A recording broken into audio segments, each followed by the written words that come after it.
Yeah, hi guys. Just doing another video. It's a follow-up from the last video, which was about, I'll put it up here. Yes, last video where I was rattling on about the Thai real estate market in general and that sort of thing, and how it's a whole lot different to the West.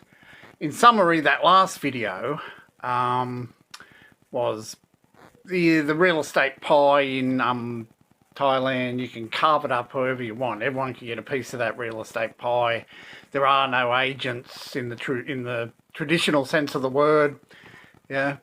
So with that in mind, I just sort of follow up with this video, which is the process, the actual process of buying a condominium, an apartment. Yeah, everything from finding that apartment through to carrying your beloved across the threshold type thing with the keys in your hand. Process again is a whole lot different to the West and quite simplistic actually, but works well. All right, so to start that off, right, so you found a place, right? Referring back to the last video, how you find that place can be a whole lot different to the West.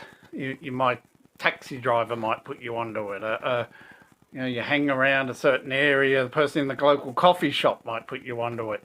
You find some stuff on social media, Facebook, etc. might put you onto it. But eventually, all right, let's say we've got in touch with someone who's got hold of the keys and they're showing you the condo, right? Or you're standing by the swimming pool in the block. All of a sudden the clouds part and a beam of sunshine comes down and hits this balcony of this condo, and Rise of the Valkyrie starts playing, and you found the condo you want. Okay. And all right, so the first thing in mind would be negotiation. You're going to look at this condo. Yep, it's everything you want. It's all good. Negotiations, right? Of course you're going to negotiate the price, right? But as part of negotiating the price and sort of a bargaining chip is who's going to pay the taxes and fees, right? So, you can negotiate the price right down to the nth degree and no one's moving and that's the price. Then you can throw in this, all right, who's going to pay the fees? And that can make, $1,000 difference, or a couple $1,000 difference because it's a percentage of the purchase price, the taxes and fees. Traditionally, in a normal market where it's just chugging along, it's a 50-50 thing. Buyer pays 50%, you pay 50% of a couple of percent of the purchase price. In like a buyer's market, where it's you can sort of say to the seller, look, I'll pay X for this property, but you pay the fees. You can throw that in. Or it's a seller's market. They'll say, yep. This is my price and you have to pay the fees if you want to buy it, So it can be a bargaining chip back and forward, and it's a couple of percent. So there's your negotiation factor, right? And I suppose negotiating, right, the price, as I mentioned in the last video, right, take that with a grain of salt, especially nowadays. There's always this asking price in Thailand that has stuff all to do with selling price, And the selling price, as I mentioned in that other video, it's an unknown factor, Nobody knows what condos are changing hands for to a certain extent, So take asking price with a grain of salt. Anyway, we've negotiated the price, we've negotiated who is going to pay the taxes, etc., right? And at this point, the person showing you the condo, right, will probably move you, if it's not, you may be dealing directly with the owner, right? And that's fine. You're ready to negotiate with the owner and do that.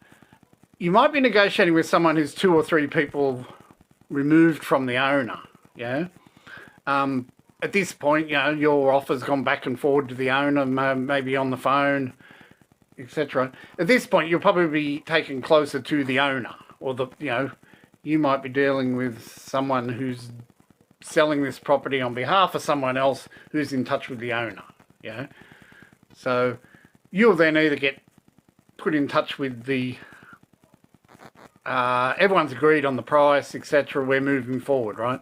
You'll get put in touch with the person who knows the owner or directly to the owner or something, yeah? Now, at this point, right, you would sign what's called a sales contract, okay? Now, this is a pretty big, or not a big issue, but a sales contract, right, it means stuff all in Thailand, right? It's just a show of good faith or whatever, right? Now, let me explain that, because in the last video I explained that real estate agents don't exist here, right? There is no licensed real estate agent, right? And you're not signing a contract with an agent in the legal sense of the word. You're signing them up for them to be your agent, right? You can accept money on behalf of me because you're my agent. Now, if I'm selling a place, right? If I'm a seller, I sign up an agent, and they are my agent in the legal sense of the word, yeah? They can negotiate on my behalf. They can accept money on my behalf. They can pay money, take money, whatever, spend money on my behalf. They're my agent, right? I've authorised them to do so. They can sign contracts on my behalf, right? In Thailand, right, where the people aren't actually agents in that sense, right, they're not actually authorised to sign a contract on behalf of the agent, right? So if someone's selling this place on behalf of some owner who may be overseas, who may not want anything to do with the sale anyway, but this person's more or less the person you're dealing with, right? They are selling it on behalf of the agent, right? But they're no more authorised to sell this property than the taxi driver down the road. You know, so you get to this point where you're signing a sales agreement, right? This is what I'm saying. This sales agreement is really just a show of faith, just an agreement that you're agreeing on the price, both sign the bit of paper or something. You've got a copy, they've got a copy. There's no disputes when you get to the land office to buy it. No, hang on, you said 1.150. No, I didn't. I said 1.100 or something, you know. You're clarifying the price. There may be some money down at that point. Again, just as a show of good faith, right? You don't have to put any money down. You just both agree to go to the land office next Tuesday and go. A lot of the time, the person facilitating this sale, call them the broker, call them the middleman, call them whatever, they want the money down because that's essentially, they put that in their pocket. That's their cut or part of their cut, or whatever, right? So, yeah, in a way it's so that middleman person can get paid. But at the end of the day, you don't have to put any money down, okay? Example, right? When we bought this place we're in now, we found some girl on Facebook, I think, who turned up, met her. She got hold of the keys somehow, showed us through. Yeah, we want to buy her, put in a couple offers, back forward. She's doing that on the phone with the other agent who's in touch with the owner and back forward. Yeah, eventually we agreed on a price, we're going to buy it, right? Then we got taken to the agent, one up the chain, one closer to the actual owner. Went to an office, and it wasn't a real estate office. This girl we went to was a motorbike rental place, and she dabbles in real estate, right? But anyway, we went to that office. And she pulls out this contract and she's trying to get me to sign a sales agreement, between her and me. This is the price, this is the deposit. I said, hang on, you're not an agent, right? You're not authorised as an agent, right? No, I'm not she hasn't signed an exclusive agency agreement with this seller, right? I said, you don't own the property, you're no more that you're not really authorised to sign this sales contract. We may as well get a taxi driver going past, get him to come in, I'll sign a contract with him. It has as much relevance. Okay, I hope that makes sense. So yeah, and the girl eventually agreed with me and said, well, yeah, why am I signing a contract with you? You don't own the place and you're not an authorised agent to sell the place. So, yeah, so eventually I think I put down 20,000 baht, $1,000. It is good faith, She gave me a receipt from the motorbike shop hire place Received 20,000 baht being deposit for condo, refundable if sale doesn't go ahead or something. I was happy with that, Why they specifically wanted some money down was the guy selling it, the actual seller, didn't live in Thailand, right? He was hopping on a plane, right? I want to buy the condo. He's hopping on a plane to come over and sell it to me, and he did. So he wanted something on paper to justify buying an aeroplane ticket and coming to Thailand, And he was happy with that, just that I'd put down 20,000, etc., right? Okay.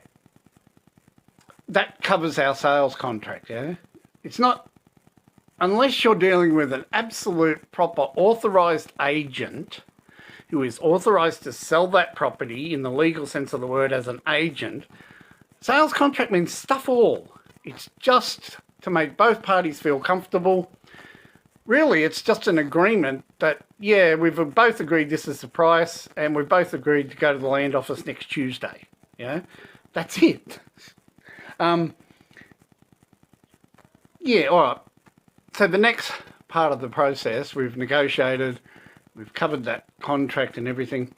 Now, there's the documents, right? What you need as the buyer, what you need as the seller. So if I'm the buyer, right, pretty much two things I need to get. I need to send the money from my home country into Thailand in a foreign currency. It has to be changed in Thailand, right? To buy a condominium in Thailand, the money has to come from overseas. To be a foreign owner in a condominium block, part of the foreign quota, that money has to come in a foreign currency into Thailand, be changed in Thailand. So you don't get your bank in Australia or whatever to send Thai baht.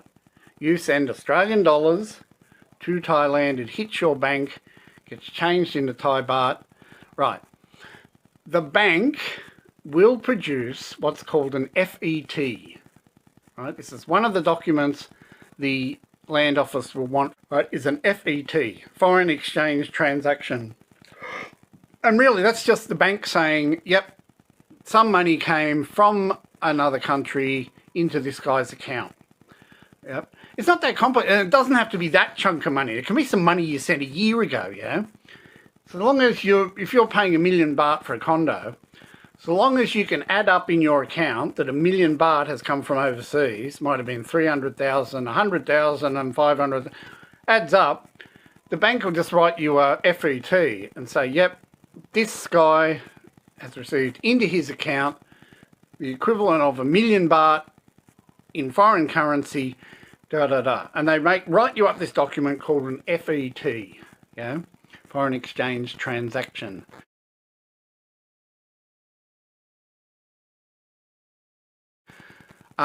That's all you need to show the land office, And I suppose you need some proof of that you're paying, a bank check, some proof of funds, because you're going to exchange funds at the land office, right? When you both go to the land office, you're going to exchange funds. So you either have a bank check in your hand, you can do it, transfer money on your phone nowadays, So that would be your proof. You would pull out your phone, you would transfer that on, and you would, here's my proof, You can literally go to the land office with a suitcase full of money, okay? That at a certain point at the land office, they'll say, yep, you're now the owner, give the suitcase to him. You hand the suitcase over, okay, that's the seller's documents. The buyer's documents. The seller has to get a letter from the condo block, right, the condominium block, the office downstairs. They have to get a letter to say, yes, this condo is in the foreign half of the block.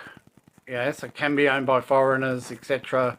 It's in the 50%, if already half the condos, if it's already owned by a Westerner, it can be bought by another Westerner, It's already in the 50% of the block, So they have to, the office provides a letter that says, number one, this is in the foreigner 50%, You know, it's not owned by a Thai or something and a foreigner can't buy it. And all the fees are up to date. The body corporate, the whatever you, condo fees, all of that stuff is up to date. Yeah. That's pretty much all the seller needs. I mean, obviously they're going to take along their title deeds and all of this. They're going to take all of that to the land office. But the main document they have to get is that letter from the condo block. Main document the buyer has to get is that FET. The money came in from overseas, yeah. That's it so far as paperwork is concerned. I mean, yeah, ID, obviously you've got to take your passport or your identification, this sort of thing, but no other specific documents, yeah.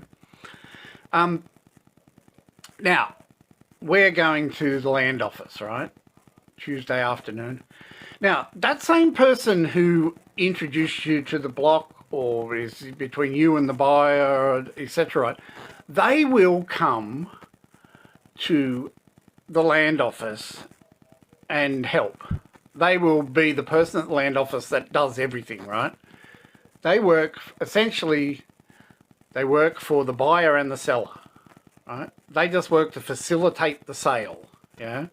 I suppose if you get through and you're dealing with the owner, you and the owner can go to the land office, right? But you wouldn't have a clue what's going on. You're going to sit in the queue and not know what's happening, and you've got to go to that counter to pay some money and over to that counter to do something and get a stamp at that counter and stuff. Right. There are, as much as there are Thai people who specialise in advertising, selling, spotting, passing on real estate, most of them, if they're doing it, will know all the ins and outs of how the land office works, right? So, in a way, they work for both of you. They'll come along to the land office. They want nothing more than this sale to go ahead, because that's essentially how they're going to get paid. They're going to get their cut. Sorry, they're going to get their cut, their money on top, their percentage, whatever it is they're getting. That's going to happen when the sale takes place. So they will come to the office, and they virtually work in the West. Real estate agent works for the seller. There's no two ways about it. They don't work for the buyer.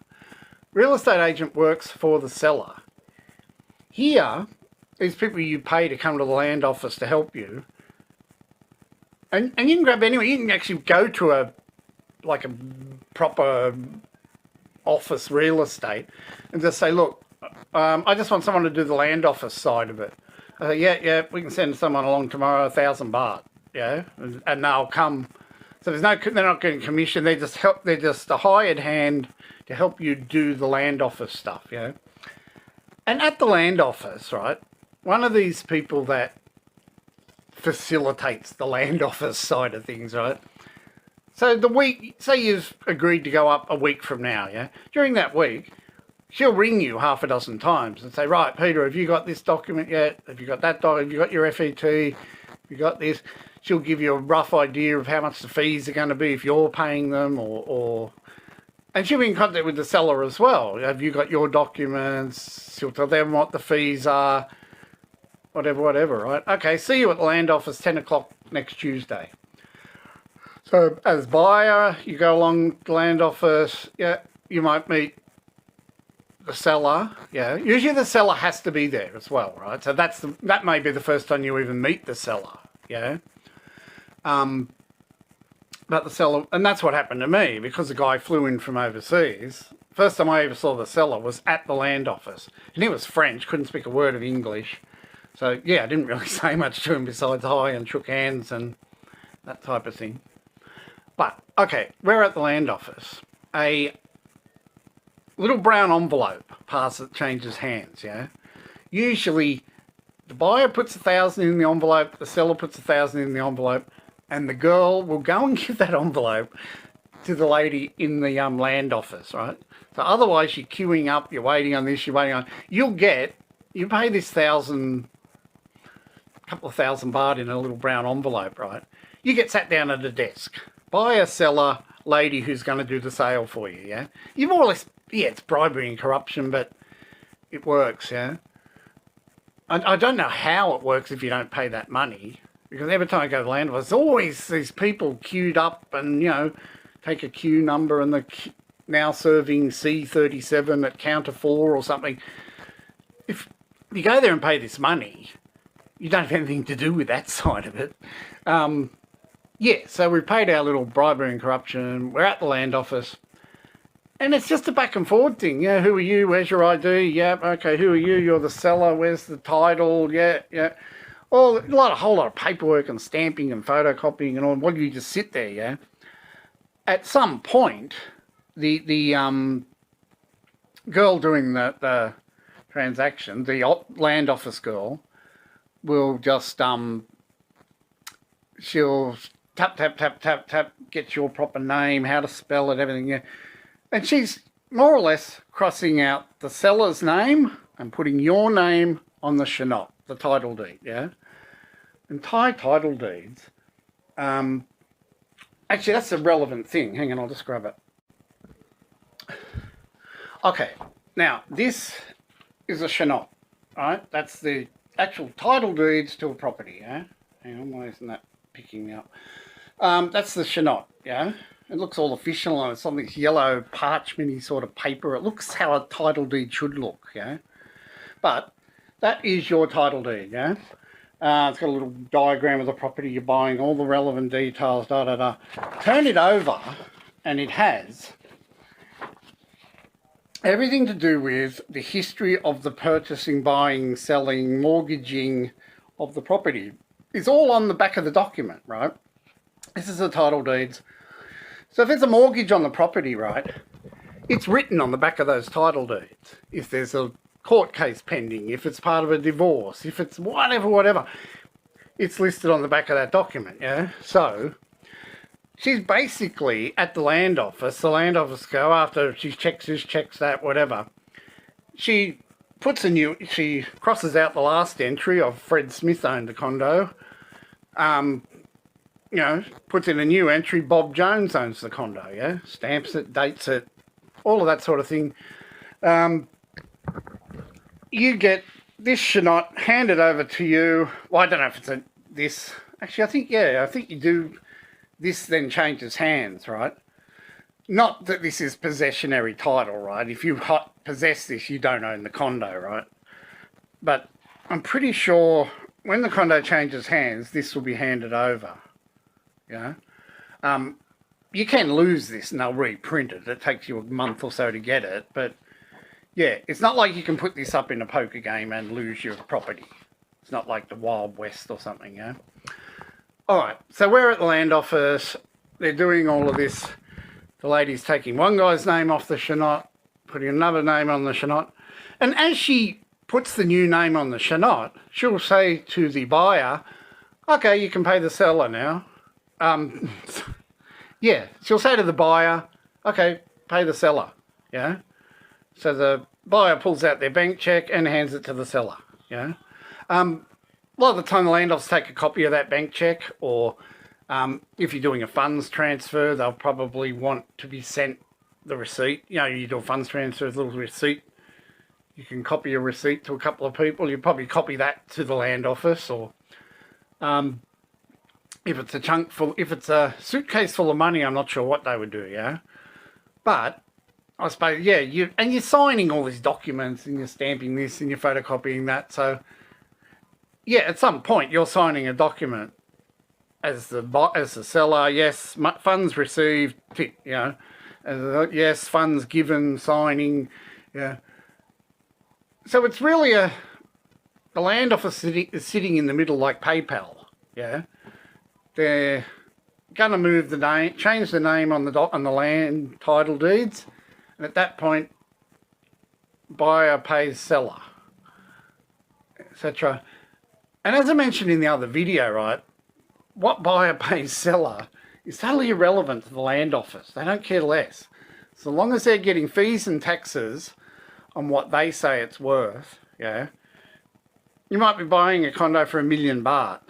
The land office says it's worth 800,000.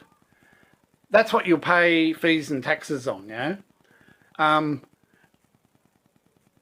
much you're actually exchanging, land office doesn't care less, right? You can be exchanging $10 if you want, right? As long as you pay taxes on what they say it's worth, right?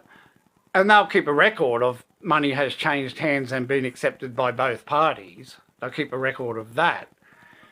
But they won't sort of, as I said, they don't care what money changes hands, yeah? Which goes back to what I mentioned in the other video. There is no sales data in that respect, right? Because the land office got stuff all idea how much money you're exchanging. How can they possibly publish a value of a property, yeah? You know, in the West, you can get the last 57 transactions, are all public knowledge, can be looked up, whatever, and they're not hidden from anyone, yeah? Anyway, yeah, that's a big point. There is no public sales data because of the process, yeah? Basically, that's it. Yeah, that's the process. You'll then, some third party's probably holding the keys, maybe the condo office. A lot of time people just leave the keys at the condo office. You'll come in and say, hi, I'm the brand new owner of Condo 57. Oh, yeah, we've been expecting you. Here's the keys. They might take a couple of details because then you're on their books as the guy who owns that condo and where do you want the bill sent to and all that type of thing. Other than that, you've got the title deed in your hand and you've got the keys in your hand. It's your condo. As I said, the whole process works really well. Hang on a sec. Yes, another thing you would get that I didn't mention, as the buyer, you would walk away with the title deeds, the keys, and you get a blue book. Yeah, you've probably heard mentioned blue books. It'll be blank, right, because you're a Westerner, right? The blue book's blank because the blue book lists Thai people that live in that house, right? You're a Westerner, you're not a Thai, you don't go in that blue book. You get a yellow book, etc., but that's a whole nother video and issue. I have done a video about that. I'll put it up there if I remember. Yeah, yellow book lists Westerners that live in a property. Blue book lists Thais that live in a property. Yeah, but at the land office, they'll only initially give you a blue book. You've got to get a yellow book from another place. Yeah. I don't know if there's anything I've left out there, yeah, but it's a pretty damn simple thing. Find a property, negotiate a price. 3 days, transfer your money from Australia or transfer your money from wherever you are. Get a document from the bank to say you transferred the money. Go to the land office. As the seller, negotiate the price, Get your letter from the condo office to say the condo can be sold to a foreigner.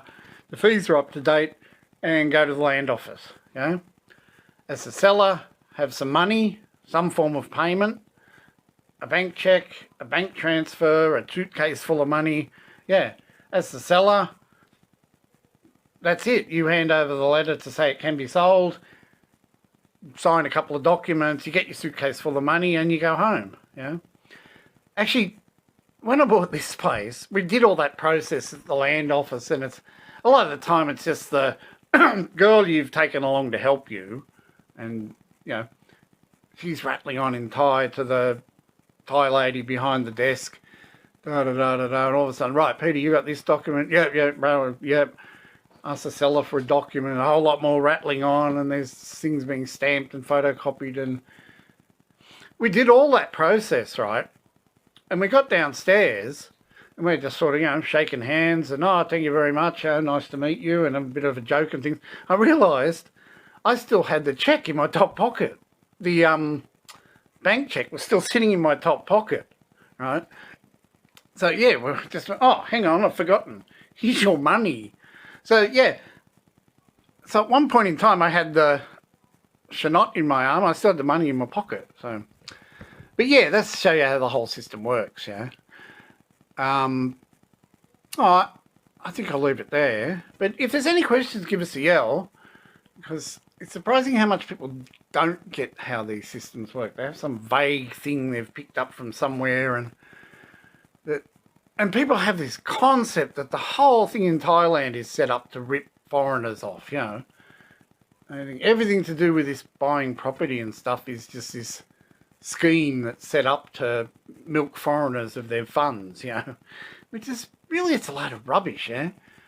The seller wants to sell, someone in the middle wants to help the whole sale happen because they're getting a cut, and the buyer wants to buy, you know?